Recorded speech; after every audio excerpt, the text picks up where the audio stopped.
Hi, guys. Welcome back to It Doesn't Have to Be Perfect, hosted by yours truly, Janine. Hi, dude. Okay. I know we've all made mistakes in our lives, okay? And I am not perfect. We know this. I have made many mistakes in my lifetime. And today I wanted to talk about one of those mistakes, okay? So, I've talked about Rob on here, and if you don't know who Rob is, he was my toxic high school boyfriend. We were on and off for like 4 years, from sophomore year up to my first year of community college, okay? It was just very toxic, very just not good for the heart, okay? But we kept at it because what else do? You know, when you think this is the love of your life and you never left your hometown, like, what are you going to do?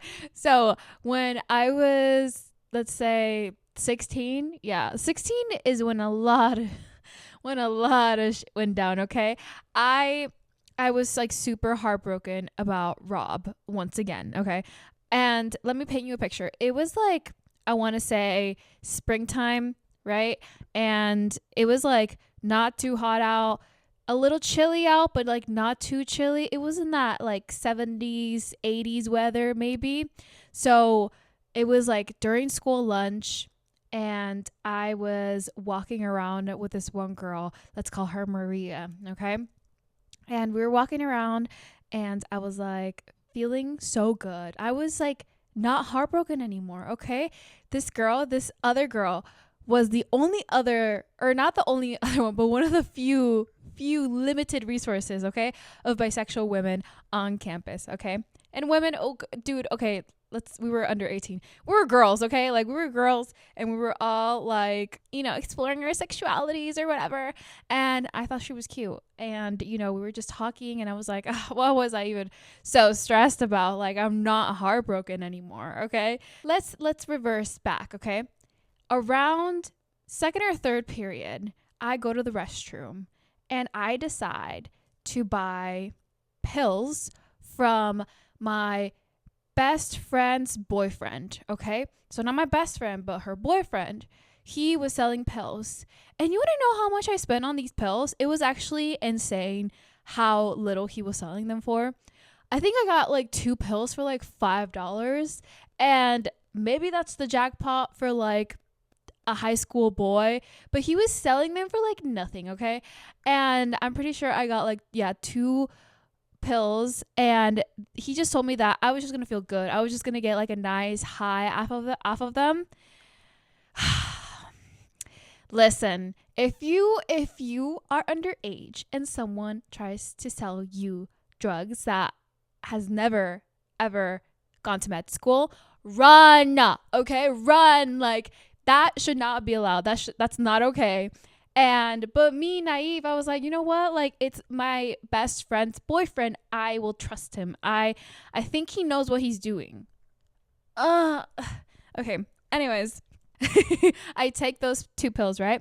And I mean, yeah, by lunchtime, I was feeling good. I was walking around with this cute girl, and we were walking around on purpose. Well, at least for me, it was on purpose, because I knew if I walked by next to a pretty girl that wasn't my friend, and Rob saw me, I knew that, it was going to maybe spark up something.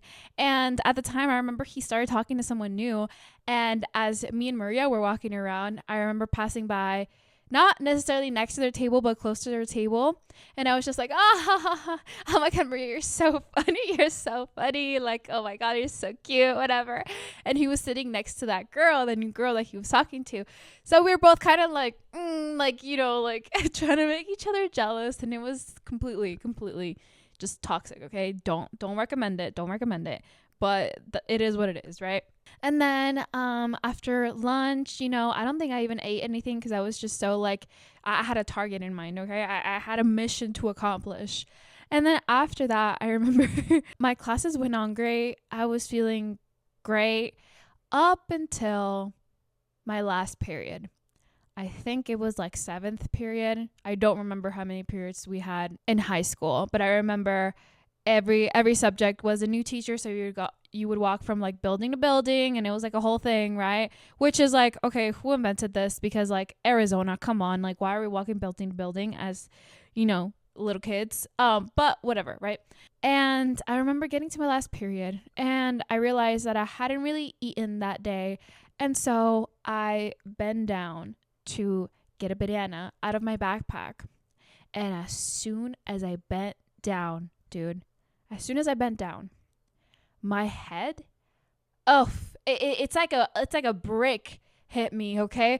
I was like, "Oh my god, I'm feeling so nauseous. I'm not feeling good. I feel cold. I feel sick, dude." And I walk outside and there's like a bench outside, right? And when I walk out of my classroom, I'm like outside, like, so I'm getting like some fresh air, and I'm trying to let it hit me. I'm trying to like feel good again, and it was just not happening. I was feeling super sick. I was not feeling great, dude. And these two girls from my class come out and they're like, "Are you okay? Like, what's going on?" And I guess the teacher, like, they told the teacher that they were going to check up on me or whatever. And I was just like, "Dude, I don't feel good at all. Like, I feel so sick or whatever." And I'm pretty sure they asked me, like, what? Why though? And I may or may not have committed to my crime, okay? I took pills that I don't think I knew what they were. And I don't think I even like I didn't even have like the mental capacity to text my best friend or her boyfriend about like what the heck was the pill, like what was in the pill, you know? And the rest of that period, I didn't do anything. I was just like outside trying to like breathe, whatever. The bell rings not too long after, and we start walking towards the buses, okay? Because back at this time, I did not have a car. I did not have a license. So I was taking the bus back home, as majority of the kids were. And we're walking to the bus and they're supporting me and I'm sitting next to them. And I think we end up sitting in the front because I was just like feeling sick, dude. I'm not proud of this, but I end up throwing up in the trash can that the bus drivers have in the front of the bus. It was so bad. I was embarrassed, but I didn't have like the energy to be embarrassed at the same time because I was feeling so sick. I was like, I can't, like, I don't care. Like, I feel like I'm gonna die. Like, I feel super, super nauseous. I feel like out of it. And we get to the bus stop, right? We get like, it drives us to the bus stop, my hometown. I get off the bus and my friends are just kind of like walking me to my mom's car. I'm like pointing at where my mom was parked to like pick me up, right? And I was just so out of it. And my mom can tell. Like, I mean, come on. She knows her daughter. She knows me. And I was like, not feeling it. And then they kind of just leave. They're like, "Oh, yeah, she's just like not feeling good." And, and I mean, I was so thankful to them for like even helping me, like walk over to the car, not by myself. And yeah, like they didn't really have an answer for my mom of like why I was feeling that way. And my mom is like so pissed, obviously, but she's like more worried than pissed. She's like, "What's wrong? What's going on?" And I was like, I took something at like school, like, and she was like, What do you mean? What did you take?" And I was like, I don't know. It was like some pills. And she was like, "Janine, what were you thinking? Like, why would you take that? What?" Like, she just starts going off on me, and I'm just like dying. I'm like dying, and I'm like, okay, it's not. I'm not laughing because it's funny. I'm laughing because I'm like, what was I thinking? Like what, Janine? No, okay.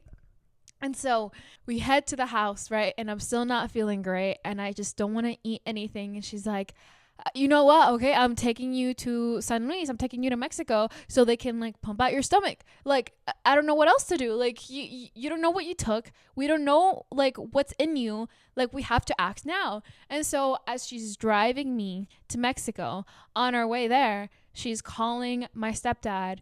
"Hey, this is what happened. I don't know what to do. I'm just going to take her to Mexico to the hospital because I don't think like if I go to the ER here, they're going to take hours to like help her out," which is true. Like US, like do better. Like the healthcare emergency rooms just suck, dude. You wait forever. And every time I go to Mexico, like it'll be like maybe 5-minute wait and like tops. That's it. Right. And we go in. But anyways, on our way there, on our way to, we haven't even crossed the border yet. But on our way to Mexico, there's like a Walmart right before you cross, right? Like a few miles before you cross. And she's talking on the phone with my stepdad, and he was like, what time does she take the pill at? And I was like 10 or 9 or like 10. Yeah, like 10. And then he was like, it's already way into her system. Like, they're not going to be able to pump anything out. So what I'm going to have you do, he's talking to my mom, right? What I'm going to have you do is take her to the Subway in the Walmart, have her eat something, even if she doesn't want to eat it. Have her eat something, okay? That's gonna help her. And then my mom is just like, okay. But we listen to our stepdad because, like, my stepdad he has a history, okay? I'm just gonna say that. He has a history with the law when he was younger, so he knows a thing or two about things that are not supposed to be in your body and all that stuff, right? So he, like, we had to trust his word because he knew way more than any of us. I'm just a teenager experimenting with drugs at this point, which sounds so bad, and my mom was probably so terrified, and I'm so sorry, Mom. But yeah, so she orders me a tuna sub, a 6-inch, right? And the first bite that I take, we're back in the car, the first bite that I take while we're in this parking lot, I just like it just kind of comes back. Like, I could not for the life of me hold it down. And she was like, you have to eat it. You have to eat it, okay? That's the only way you're going to feel better. And I was like, so I take another bite, right? And this time the bite, I'm chewing it slowly. And yes, okay, it goes down my throat. And I'm like, okay, good. And I'm just eating this very, very slowly. And I think she waits for me to eat it all before we head back home because, well, there's no need for a doctor's visit if I'm going to feel better afterwards. And my stepdad recommended, it just has to pass through her system, unfortunately. Like, it's too far in her system. Like, it's not in her stomach anymore. It's probably like in her body, her cells and everything, right? So you just have to let it pass. And so that's what I did. We literally pulled up to the house, and I remember I didn't want to go back into the house because I was just like, I wanted fresh air. And I remember sitting like on the edge outside, and I had my 2 feet on the ground, and then I put my head in my hands, right? And it was still like daylight out, and it was like around maybe 4 or 5 p.m. at this point. I remember just putting my head down, and the next time I look up, it's like dark out. And I had been sitting out there for a while, and I was like, oh my God, like, wow, okay. And that's when I get up, I go back in, and I lay down in bed, and my mom is asking me, who did you get those pills from? And I tell her, my best friend, and she knows my best friend, okay? She had came over, and I go to her house, and we're best friends, right? Her boyfriend sold me the pills, and then she was just like, no, like, she was just, she went into mom mode, and she didn't have his contact information or his parents' contact information or anything, so she didn't know who he was. She didn't know anything. So, like, I feel like she was on high alert ever since then, which is, like, fair. I mean, your 16-year-old daughter took something, almost seemed like she was gonna die, so I don't blame her. After that, I never, ever took anything ever that was offered to me. I never sought out any pills or anything. And it turns out, I find out later, that they were muscle relaxers. The type that you get when you're recovering from surgery. From literal surgery. I at this time in my life, okay? I haven't grown since high school. I'm like 5 feet tall, okay? But during this time, I think it was like 110 pounds, 105 pounds, okay? I was tiny. And to be taking two muscle relaxers when I did not need them, when I was not post-surgery. Like, Janine, what were you thinking? Like, what's going on, But that was my way of trying to cope with my heartache. And obviously, it backfired so bad because... hello? Like, what? No. That's the story of the time that I took pills in high school. And thankfully, I never, ever thought about doing that again. Okay. I can't tolerate a lot. Okay. I'm very sensitive to caffeine. We know this. I can't do weed because I literally get so paranoid. Medications, like, I don't really take medications unless I really need to, unless it's like, I'm getting my period or something and the cramps just really hurt. Like, I don't really do anything like that because, like, I'm so sensitive to it. I will feel it, okay? And that instance, like, proved it as well. Again, I have no tolerance, okay? So don't do what I did. Don't ever buy pills from people who are not doctors. Like, what? But yeah. I hope you enjoyed that story time. I hope it brought a little bit of entertainment to you. Learn from my mistakes and don't do those things, okay? Okay? We straight? Okay, cool. All right, I'll catch you guys in the next one. Bye.